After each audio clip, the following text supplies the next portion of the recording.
Bom dia, boa tarde, boa noite, boa madrugada. Quem vai assistir gravação, sala de aula, bom dia. Para quem não é meu aluno ainda ou não foi em outro lugar, eu sou o professor Luiz Eduardo. A gente vai começar a ver hoje direito administrativo, correto? Vem aqui rapidinho. Primeiro ponto da aula de hoje, organização administrativa, tá?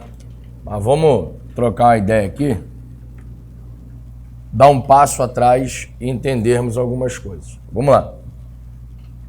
A gente sabe que hoje, né, quando a gente fala de organização administrativa, de uma forma mais simplória, corresponde ao estudo da administração pública direta e indireta, não é isso?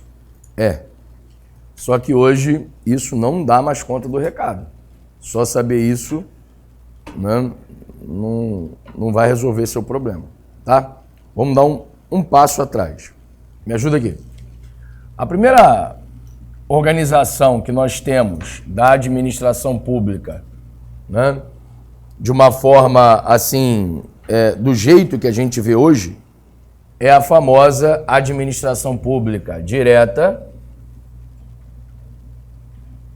que por meio de um processo chamado descentralização, a gente vai aprofundar daqui a pouquinho nisso, cria a administração pública indireta.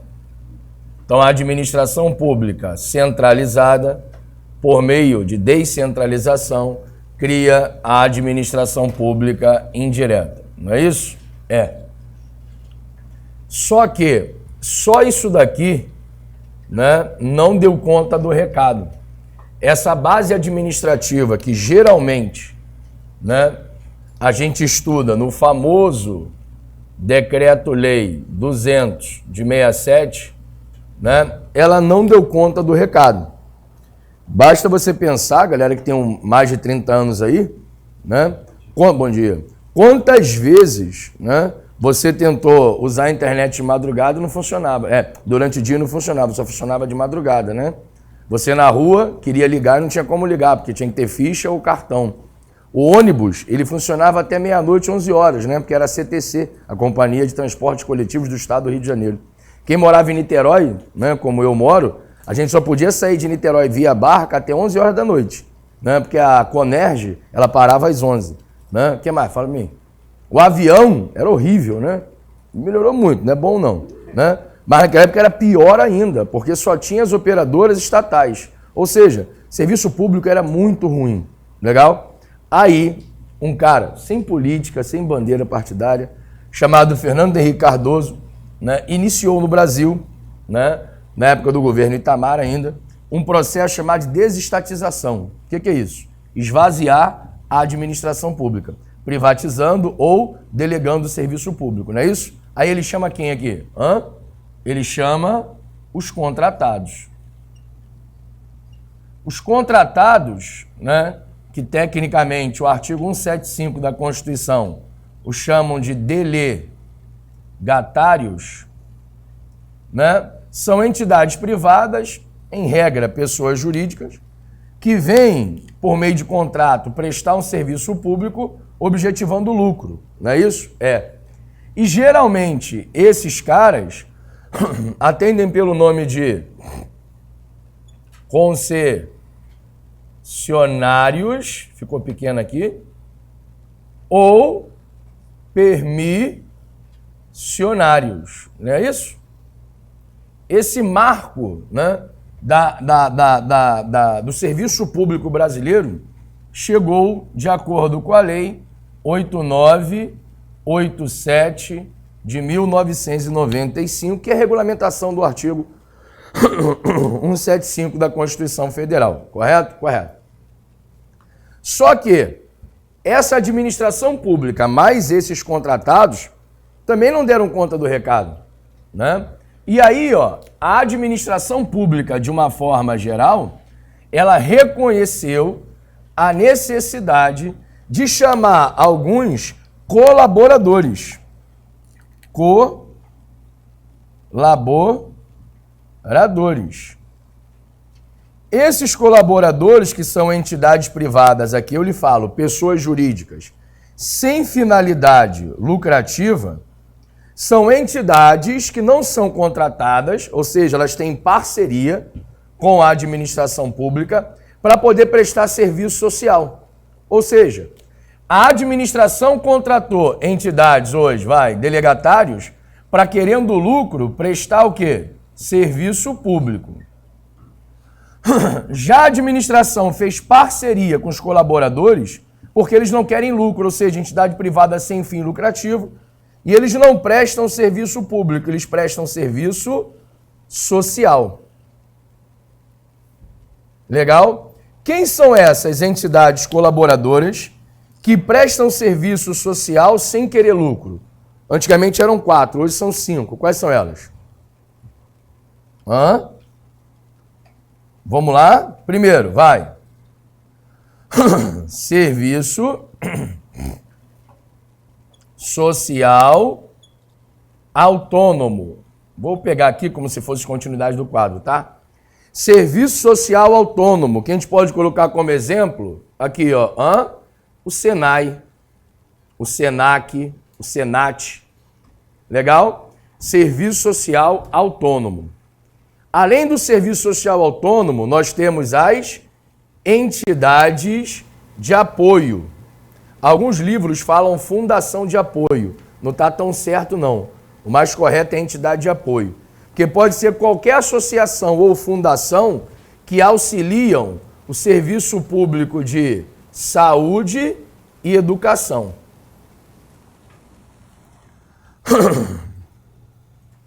Depois nós temos as vedetes. Quais são as vedetes? OS, OCIP e OSC. Essa última é a nova, né? De acordo lá com a lei 13.019 de 2013. Legal? Preste bem atenção aqui, ó. Essas, então, são as entidades colaboradoras. Entidades privadas sem fins lucrativos que prestam serviço social por meio de 5 entidades. Correto? Olha para cá rapidinho. Quando nós estamos, então, nessa organização, a administração pública direta e indireta, né, a doutrina chama esses caras de Estado. E o Estado, que é representado pela administração direta e indireta, tecnicamente ele é chamado de primeiro setor. O primeiro setor, quando contrata delegatários para poder prestar serviço público querendo lucro, porque eles querem lucro, a doutrina chama esses caras de mercado. E o mercado, ele é chamado de segundo setor. O primeiro setor, quando faz parceria com os colaboradores, sem finalidade lucrativa, esses parceiros são chamados de... terceiro setor. Isso aqui, pessoal, é uma matéria chamada Setores da Economia no Direito Administrativo. Alguns livros botam setores da economia na administração, é a mesma coisa. Os setores da economia no direito administrativo são, me ajuda, o Estado, o mercado e os parceiros, também chamado de colaboradores. Sim ou não? O Estado, que é a administração pública direta, é conhecido como, primeiro, o mercado e os parceiros. Legal? A economia, como ciência, tem o quarto setor. Só que o quarto setor é a informalidade.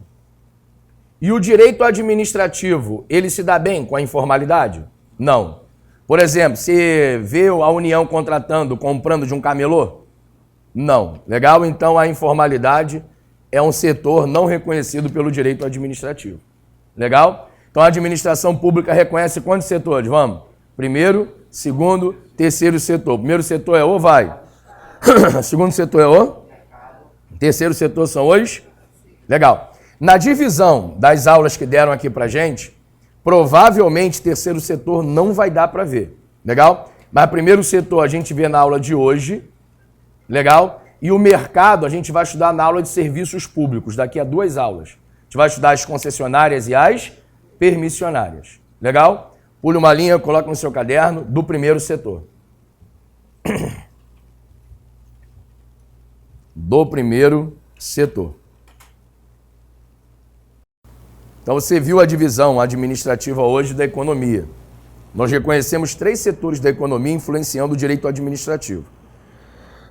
Professor, no modelo atual que o Brasil criou, o Estado realmente é o maior setor da economia? É. O Estado é o maior comprador brasileiro hoje, não tenha dúvida. Por isso que toda empresa grande ela quer contratar com quem?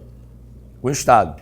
Por isso que toda empreiteira que esteve envolvida nesses escândalos de corrupção, elas correram para poder assinar acordo de leniência, porque se não assinasse não poderia mais contratar com o poder público, é a falência. Eu não vejo uma empreiteira grande sem contratar com o poder público.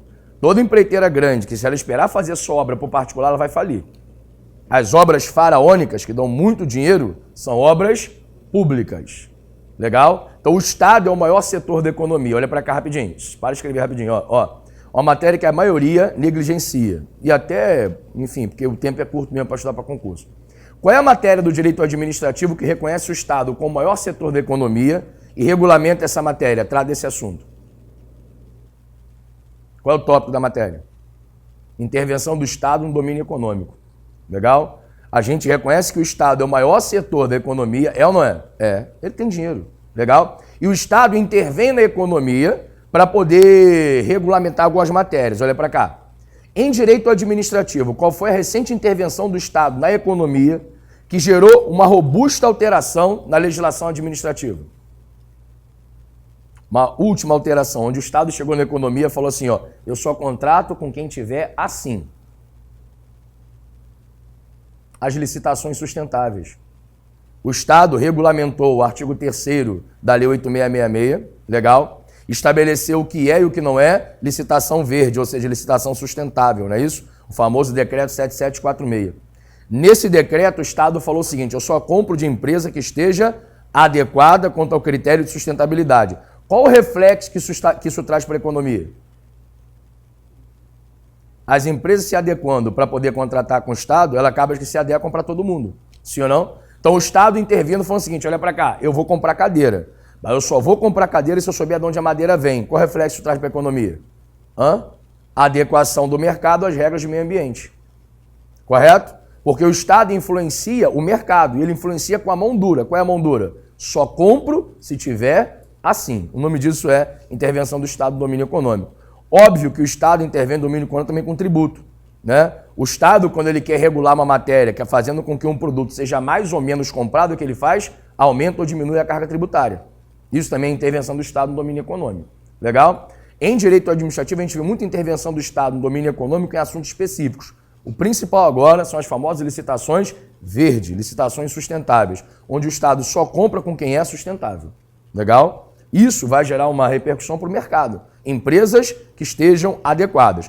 Uma outra recente foi dentro do procedimento licitatório, dizendo que é critério de desempate na licitação se a empresa reservar vaga para deficiente para pessoas que estejam em processo de reabilitação na Previdência Social, correto? A última alteração do artigo 3º da Lei 8666. O que acontece? Se o Estado só contrata com empresa que seja socialmente adequada, reserve vaga para deficiente ou para pessoa acidentada, ele acaba que causa uma onda de socialidade, ou não? Sim ou não? Ele influencia o mercado, correto? Ou seja, isso é o charme da intervenção do Estado no domínio econômico. Legal? É o Estado usar do seu poder de comprador. Eu sou o maior comprador do Brasil hoje, do mundo, né? O Estado é o maior comprador do mundo. O Estado norte-americano é o que mais compra nos Estados Unidos. O Estado francês é o que mais compra na França. O Estado brasileiro é o que mais compra no Brasil. Então o Estado usa a mão do poder da compra para poder fazer o quê? Eu só compro com quem é assim. E esse assim influencia o mercado. Sim? Isso é intervenção do Estado no domínio econômico. Ou seja, olha para cá. O Estado, ele interfere no, mercado. Legal? Por isso que eu tenho esses setores da economia voltados ao direito administrativo. Correto? Pule uma linha, por favor. Você escreveu o quê mesmo? Aí vem aquela ladainha que todo mundo já conhece, de direta e indireta. Vamos fazer de tudo para ser menos duro possível, tá bom? Todo mundo já viu se trouxe algum canto da vida, tá? Vamos lá? Então vamos lá o que agora mesmo, vai? O primeiro setor, que corresponde ao estudo da administração pública. Ah, desculpa. Que corresponde ao estudo da administração pública. Vai, vamos junto. Direta e indireta. Isso aqui é o Estado. Vai lá. Corresponde ao estudo da administração. Pessoal, se for copiar, copia aí que eu tenho que apagar. Tá copiando? Posso apagar? Posso? Ah, sem problema. Vamos lá. Então agora vamos estudar o que é mesmo? Vamos, vai. A administração pública, né? Me ajuda aí, você que está estudando, ó. Essa administração pública que a gente está estudando, que vai cair no seu concurso, é fato. Ela é o melhor modelo administrativo? Sim ou não? Não. Ontem eu estava estudando, antes de dormir, estava meio sem sono, estava lendo um texto de um professor falando o seguinte, que o Estado brasileiro está em crise, né? Que a gente não sabe se o Estado brasileiro ele é liberal, não liberal. Né? Eu acho interessante. O comunista brasileiro, ele quer ter iPhone. E o capitalista brasileiro quer pegar empréstimo BNDES. Então a gente não sabe o que nós somos. O que a gente é, melhor dizendo. A gente não sabe se nós somos liberais ou se nós somos do Estado cheio. Ou seja, a gente não sabe se o Estado tem que esvaziar e deixar o empresário ganhar dinheiro e só fiscalizar, ou se o Estado ele tem que gerar. Legal? Isso é uma crise que interfere nessa sala de aula. Porque o Estado cheio como ele está, daqui a pouco não vai ter dinheiro para pagar quem? O servidor. Legal? O Estado vazio, que é o Estado onde o empresário arrebenta de ganhar dinheiro, paga a carga tributária justa, gerando divisa, é o Estado que paga os seus servidores. Essa crise que nós estamos hoje, ela passa por uma crise moral, que é da corrupção, ela passa por uma crise previdenciária e uma crise fiscal. Que até hoje a gente não sabe o que a gente é. Se nós somos liberais, neoliberais ou se nós somos do social. Essa crise a gente tem que resolver. Legal? Então o direito administrativo entra nisso por quê? Porque o direito administrativo ele está no morde-a-sopra. Ou seja, ele cria leis que liberam o empresário para ganhar dinheiro, mas vira e mexe ele cria leis que amarram o empresário. E a gente não sabe o que está acontecendo ainda. Legal? Esse modelo que você vai estudar é um modelo arcaico, gente. É um modelo que você vai ver o Estado prestando serviço público, com todo o perdão da palavra. Aqui eu posso falar que vocês são acadêmicos, fizeram, a gente pode falar um pouquinho mais. Olha para cá. Não se chateie não. Olha para mim aqui rapidinho, ó. Tem cabimento no atual estágio da economia brasileira, economia mundial. Legal? Empresas estatais prestando atividade econômica? Não.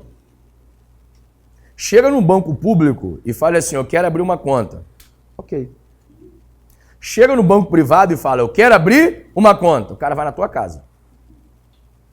Correto?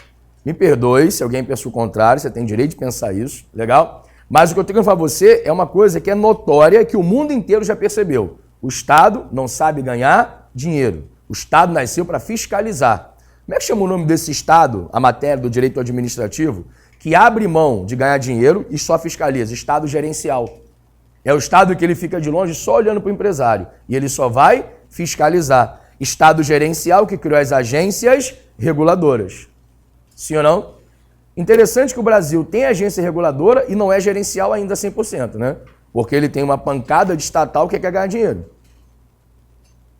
Olha a crise que a gente vive. Legal? Isso é para deixar o cara maluco. Esse negócio de decorar só o que é direto e indireto é molinho decorar. Você vai acertar sua prova tranquilo. Agora, se o cara quiser pegar uma questão discursiva, que a gente não sabe se nas provas de hoje já vai ter discursivo ou se vai ser redação, legal? Se o cara pegar uma questão discursiva e colocar assim, ó, disserte sobre o Estado gerencial, eu tenho certeza absoluta que a maioria integra a prova e não sabe nem de que se trata. Legal? Porque todo mundo, quando explicar a administração, só fala que ela vai. Mas não para explicar a crise que o Brasil vive em cima do gerenciamento. Legal? Então vamos lá, vamos tentar no meio do caminho, sempre que eu puder eu vou falar um pouquinho sobre isso, para já tentar te preparar para uma redação jurídica ou para uma questão discursiva, tá bom? Vamos aqui. Então nesse modelo básico, nesse reme-reme, essa administração pública ela vai direta e o que mesmo? E indireta. Correto? Essa administração pública direta, ela é composta por um conjunto de entes. Quais são os entes mesmo? Políticos. Né? Lá em direito constitucional, esses entes políticos são chamados de entes federativos. Quais são eles mesmo? A União, que mais? Estados, que mais?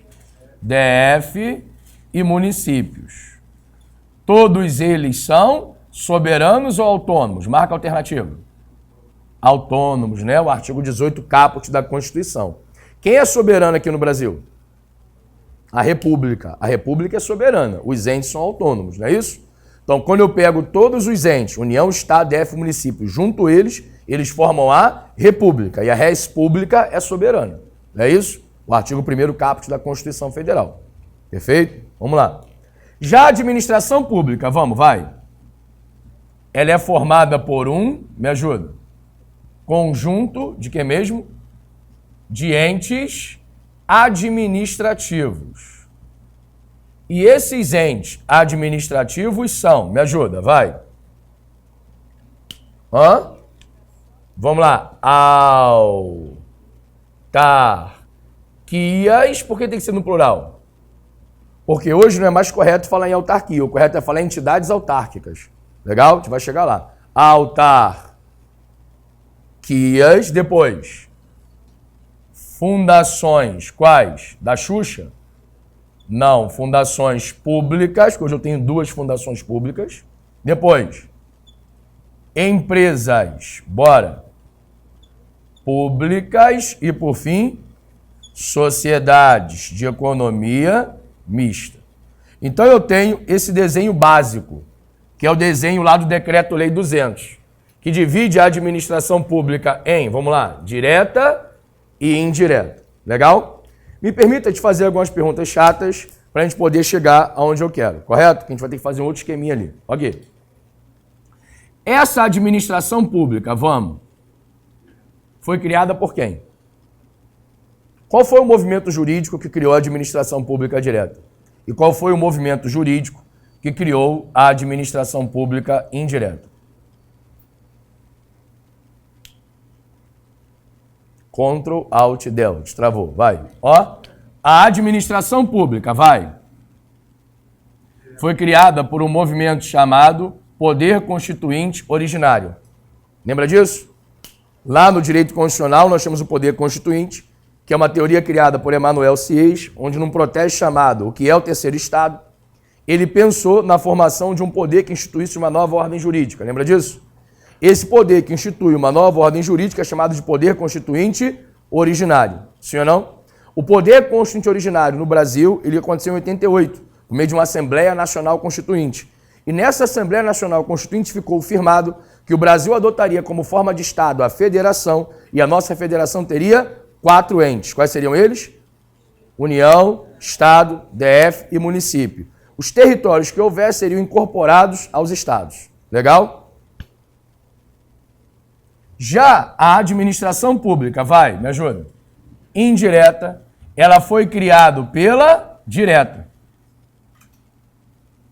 Então, a administração pública direta criou a indireta.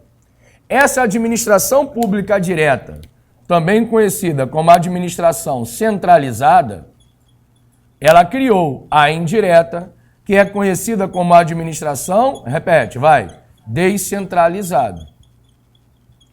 Essa administração pública direta descentralizada, descentralizada, ela foi criada por um movimento chamado descentralização. Essa descentralização que a administração pública direta criou indireta, ela também é chamada de outorga. Daqui a pouquinho eu vou analisar com vocês as formas de descentralização e a gente estuda a outorga. Então olha para cá, a direta outorgou a indireta. Foi? Legal. Olha para cá. Então, sem medo de errar, eu posso falar para vocês que a União, representando qual administração mesmo? Criou algumas entidades na administração pública indireta. Criou ou não criou? Criou. Então, olha para cá. Sem medo de errar, eu posso falar que a União criou o INSS, que é uma entidade, autárquica. Sem medo de errar, eu posso falar que a União criou a Fiocruz, que é uma fundação pública. Sem medo de errar, eu posso falar que a União criou a Caixa Econômica Federal, que é uma empresa pública. Sem medo de errar, eu posso falar que a União criou o Banco do Brasil, que é uma sociedade de economia mista. E a União, representando a direta, criou essa galera todinha indireta, por meio de um processo chamado outorga, ou descentralização. Correto? Show de bola. Olha pra cá. Para poder a gente deixar o quadro mais limpo, copie isso aqui que eu vou deixar só uma entidade para a gente poder trabalhar. E aí, então, começa a raciocinar o seguinte. Eu estou lhe dizendo que a criou. Legal. Por meio de? Legal. Essa descentralização é com ou sem hierarquia? Mas por que é sem hierarquia? Sem hierarquia todo mundo sabe. Agora, se tivesse que escrever uma questão justificando por que não há hierarquia entre a direta e a indireta, qual seria a sua justificativa? Sim. Qual seria a sua justificativa? Porque existe uma vinculação sem hierarquia. Porque não há hierarquia quando eu estou falando de entidades distintas. A União, olha para cá, para a gente poder fazer logo, ó, a União outorgou a Seguridade Social a quem? Você concorda comigo que a União é uma pessoa jurídica e o INSS é outra pessoa jurídica? Sim ou não? E eu tenho uma regra no direito administrativo. Onde eu tenho pessoas jurídicas diferentes, não há hierarquia. Só hierarquia dentro de uma mesma pessoa jurídica. Sim ou não? Então olha para cá rapidinho, de novo, olha para cá. A União representando qual administração? Criou o INSS, não é isso? Que é indireta. O nome disso é? Ou outorga, sim ou não? Entre a descentralização e a outorga não há, repete. Então é sem, me ajuda. Mas é com vinculação. Por que a outorga é sem hierarquia e com vinculação? Porque na outorga eu tenho duas pessoas jurídicas, repetem, diferentes. E entre pessoas jurídicas diferentes não há hierarquia. Correto? Olha para cá rapidinho. Ó, olha aqui. Olha aqui, ó. A União, por meio de um contrato de concessão, contratou uma empresa chamada, me ajuda? Gol. Para quê? Transporte aéreo de cargas e pessoas, não foi isso? Olha para o quadro. Entre a União e a Gol, há hierarquia? A vinculação. Por que entre a União e a Gol não há hierarquia? Porque são pessoas jurídicas diferentes. Legal? Isso numa prova discursiva, parceiro, seduz o examinador. Porque ele sabe que você conhece a estrutura das entidades, né, de uma forma geral. Isso é teoria geral do direito. Isso é direito civil, não é direito administrativo. Legal? Pula uma linha, por favor.